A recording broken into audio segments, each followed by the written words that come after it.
for Morgan Chang versus. All right, here we are. So both players tied up at a game apiece and sitting at 11-2 here. Another elimination match? Another elimination match between two Grand Prix regulars. Brad Nelson, really known for his dominance of standard Grand Prix. His record over the last few years, whoa. Speaking of standard, that's a card that you see some playing standard. And gets immediately asphyxiated. Wow. Not too much of a decision. Morgan Chang has to be relieved to get rid of Brimaz, King of Oreskos, right on time. It doesn't even get to attack once.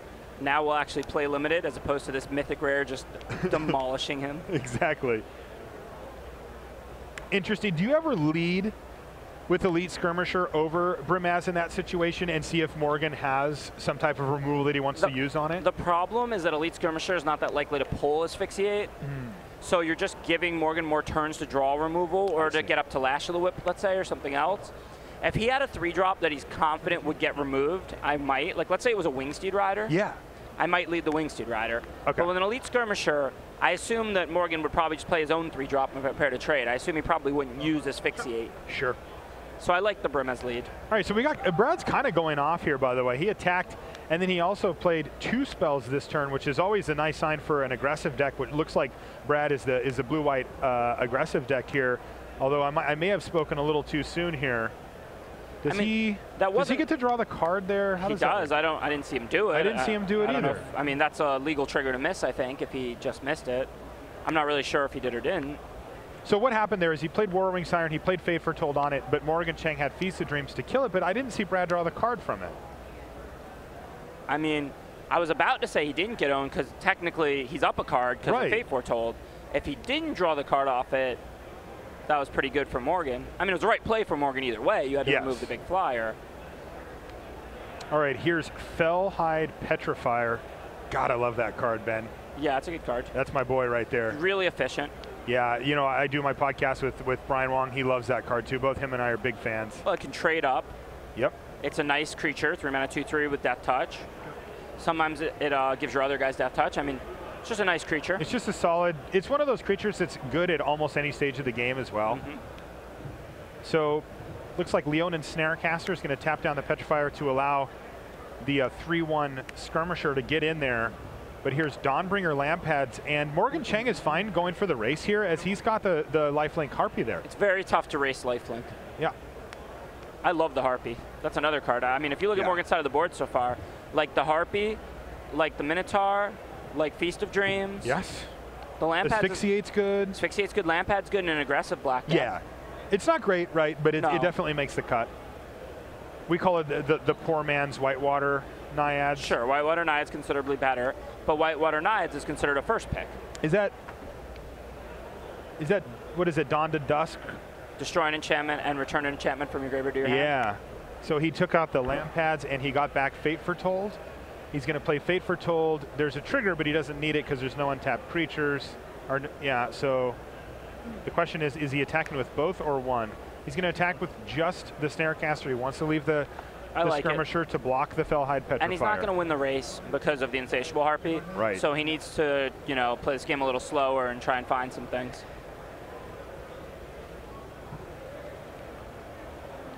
And there's Cast into Darkness. Again, a card I really, really like. I think it's a little underrated. I agree. It does a pretty good impression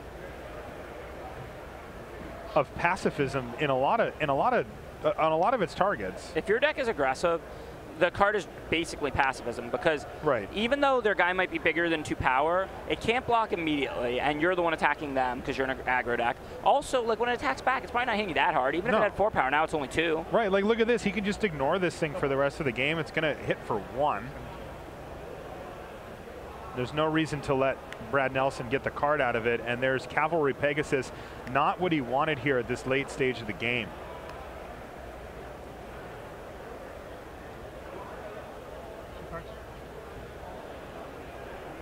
Brimaz is such an amazing rare. I know it just immediately died here, but I mean, I often criticize some of the more expensive rares that people take over everything in Limited because they just cost 6-7 mana. Right. But Brimaz costs 3 mana. 3 mana. It's hard to kill. It costs 3 mana. It starts generating you an advantage right away. And land go here for Morgan after he does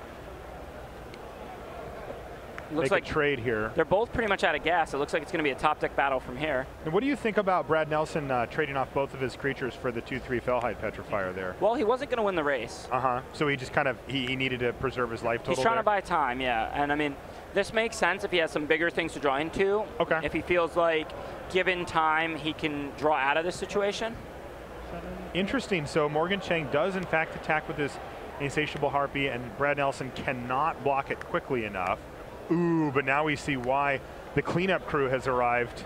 Yeah. Scholar of Athreos is going to start draining Brad Nelson's already diminished life total here. What a great card if you're black and white. I love that card. I mean, here we see Morgan with 8 mana out. He's going to be able to drain for 3. It's hard to kill someone very quickly when they're gaining 3 life a turn. Right. So if you're under 10, that guy has the propensity to finish a game. All right, now here's some business though. It's Thassa's Emissary. Draw a card. And he's going to get a card off of it too. He has sort of overwhelmed that poor Cast into Darkness. It's at the bottom of that stack of enchantments. That all of those things are sitting on the Elite Skirmisher here. Welcome to Theros block. Especially triple Theros, right? But Morgan Chang feels pretty comfortable racing here as well and letting Brad keep turning his creature sideways. He has a 4-drop though. What do you got, Morgan Chang? A Rotted Hulk. Nice rip there. That's going to be able to effectively block the Thassa's Emissary and keep Brad Nelson from drawing cards. The damage isn't as relevant here as Morgan's at 17. Unless Brad can target it. But I like Morgan's attack because Brad is so low. Then Morgan's not even that concerned about giving Brad cards at this point. No. I mean, he's going to have him at virtual 3, 2, 1, draw a land, kill him. Yeah, and without a land, he still has 3 guys Brad has to stop. Right. And that the Cast into Darkness prevents Elite Skirmisher from blocking.